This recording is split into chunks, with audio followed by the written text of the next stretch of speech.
Aquella mañana de otoño en Madrid. Javier me tendió los papeles del divorcio sobre la mesa del desayuno. Como si fueran una factura pendiente. No hubo gritos. Ni lágrimas inmediatas. Solo su voz calmada. Casi profesional, es lo mejor para los dos. Elena. Hemos crecido en direcciones distintas. Yo había pasado los últimos 15 años construyendo su imperio con él. Desde que nos conocimos en la universidad. Cuando él era un ingeniero ambicioso pero sin un euro. Y yo la que gestionaba las finanzas familiares. Las inversiones iniciales. Los contactos. Fui yo quien hipotecó la casa de mis padres para financiar su primera startup tecnológica. Trabajé noches enteras revisando contratos. Negociando con inversores. Mientras él brillaba en las reuniones. El imperio que ahora valía millones llevaba su nombre. Pero mis manos estaban en cada ladrillo. ¿Y ahora? ¿Esto? Has sido una gran compañera. Dijo. Como si resumiera un proyecto cerrado. Pero merezco algo más. ¿Fresco? En ese momento. Algo se quebró dentro de mí. No con estruendo. Sino con un crujido seco. Como una rama helada. No era solo la traición con su asistente de 28 años. Esa rubia que había contratado 6 meses antes y con la que ya vivía en el ático que yo misma había decorado. Era la humillación absoluta, ser descartada después de haberle dado todo. Mis sacrificios. Mi juventud. Mis sueños pospuestos. Él había ganado premios empresariales. Aparecido en revistas. Mientras yo me quedaba en la sombra. Convencida de que el éxito era compartido. Me quedé mirando los papeles.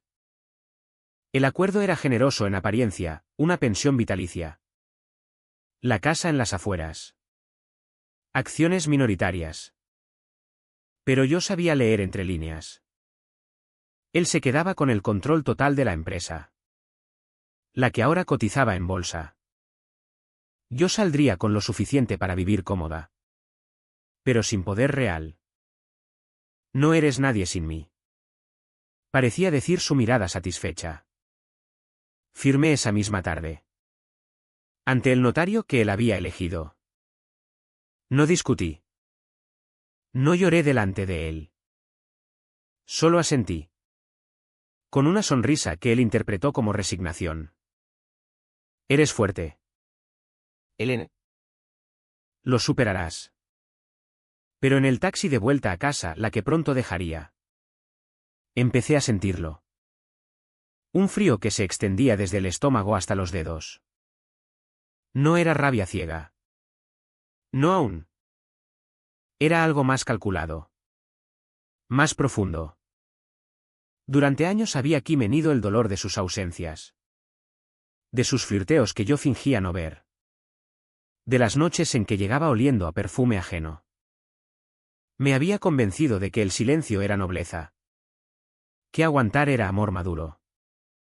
Que denunciar lo haría parecer amargada. ¿Histérica? Error. El silencio no salva a nadie. Solo permite que el veneno se acumule. Los primeros días fueron un infierno privado. Me instalé en un apartamento alquilado en el centro de Madrid.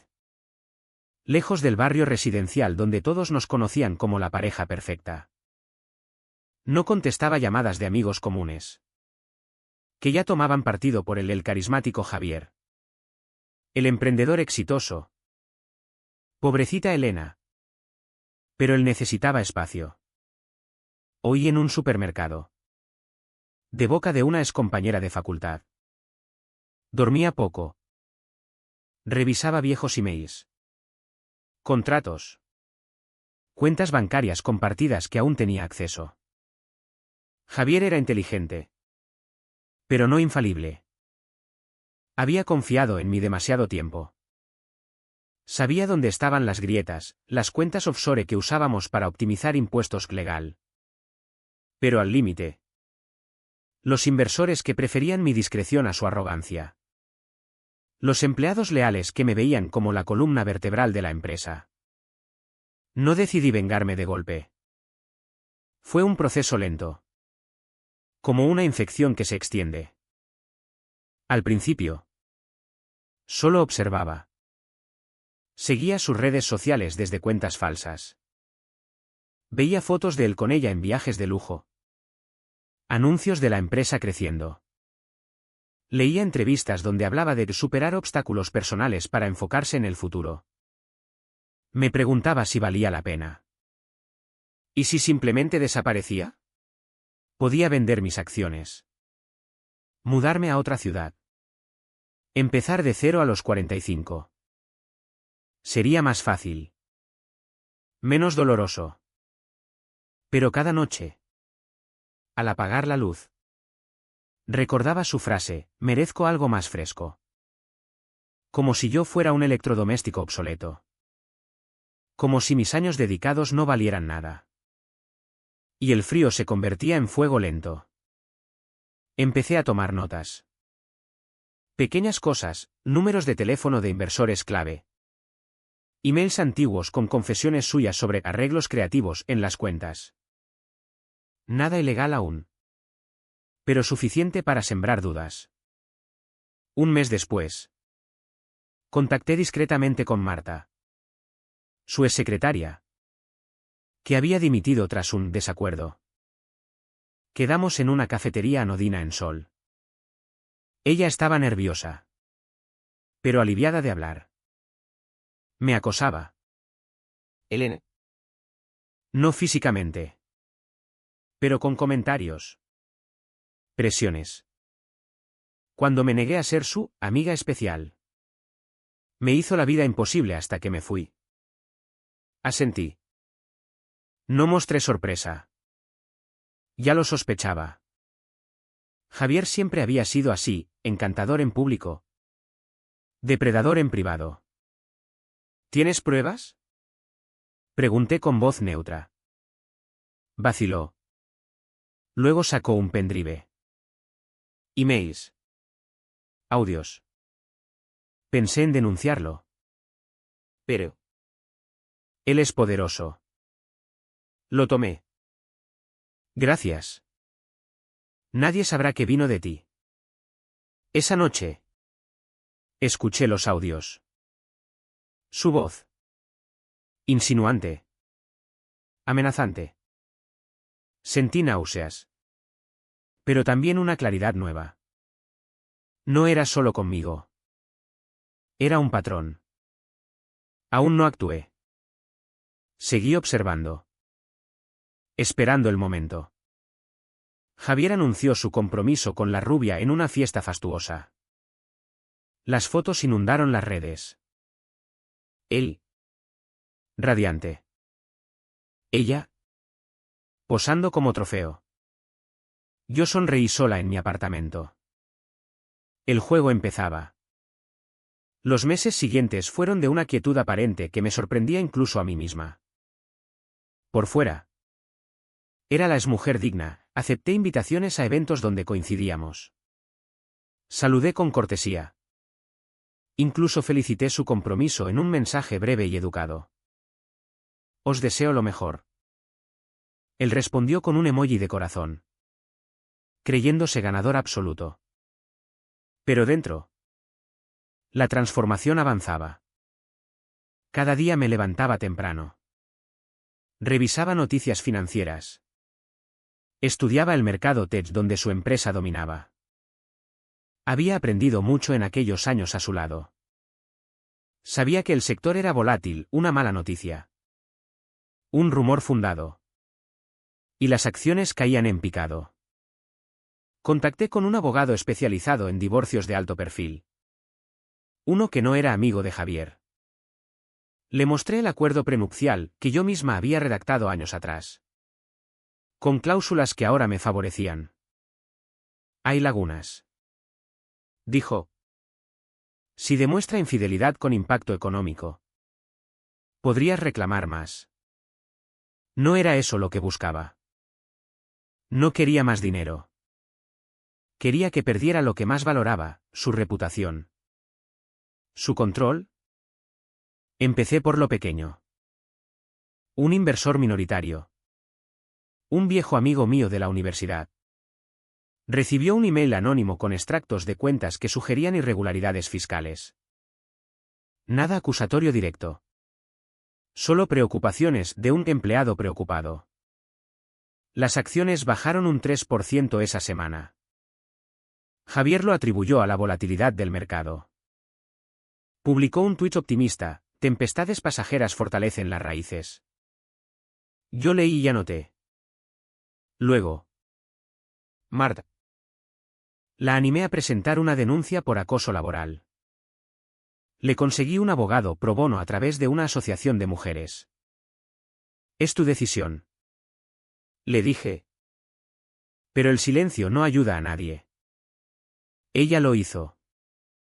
La noticia salió en un medio digital especializado en empresariales. Denuncia de acoso contra CEO de Tech Española. Javier lo negó rotundamente. Llamó a la denuncia infundada y motivada por rencor tras despido justificado. Pero el daño estaba hecho. Algunos inversores extranjeros pidieron explicaciones. La rubia, se llamaba Laura, empezó a aparecer menos en fotos públicas. Yo seguía en silencio. Asistí a una conferencia donde él hablaba. Me senté en primera fila. Vestida con elegancia sobria. Al terminar, me acerqué. Enhorabuena por la charla. Javier. Muy inspiradora. Me miró incómodo. Gracias. Elena. ¿Todo bien? Perfectamente. Solo quería decirte que estoy orgullosa de lo que construimos juntos. Sus ojos se entrecerraron un segundo. Detectando algo. Pero lo descartó. Siempre fuiste la mejor. Sonreí. El precio, esa noche no dormí. Reviviendo recuerdos. Me pregunté si me estaba convirtiendo en alguien irreconocible. ¿Valía la pena este vacío creciente? Sí. Me respondí. Porque él no había pagado ninguno. Escalé. Contacté con periodistas de investigación. Les filtré documentos anónimamente sobre las cuentas offshore. Eran legales. Pero en el clima actual de escrutinio fiscal.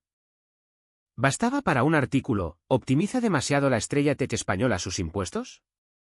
Las acciones cayeron otro 8%. La junta directiva pidió una auditoría interna. Javier me llamó por primera vez en meses. Voz tensa: Elena. ¿Sabes algo de esto? Alguien está moviendo hilos. Nada en absoluto. Respondí calmada. Quizás sea karma. Colgó enfadado. Laura lo dejó poco después. Rumores decían que no aguantaba la presión mediática. Él apareció solo en eventos. Con ojeras.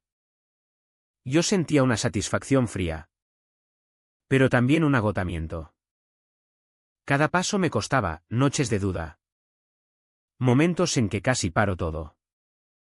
¿Y si me equivocaba? ¿Y si destruirlo no reparaba nada? Pero seguía. Porque parar sería admitir que él tenía razón, que yo no era nada sin él. La auditoría interna no encontró nada ilegal. Pero el daño reputacional era irreversible. Inversores institucionales empezaron a vender acciones. Javier contrató una firma de crisis. Gastando millones en relaciones públicas. Yo avancé al siguiente nivel. Tenía acceso aún a algunos sistemas antiguos de la empresa, contraseñas que no había cambiado. Descargué datos internos, proyecciones infladas. Emails donde Javier presionaba para maquillar cifras ante inversores. Los envié anónimamente a la CNMV. La comisión reguladora. La investigación oficial empezó. Las acciones se hundieron un 25% en una semana. Javier entró en pánico controlado. Vendió parte de sus acciones para cubrir márgenes. Pero eso solo aceleró la caída. Me citó en un restaurante neutral. Apariencia demacrada.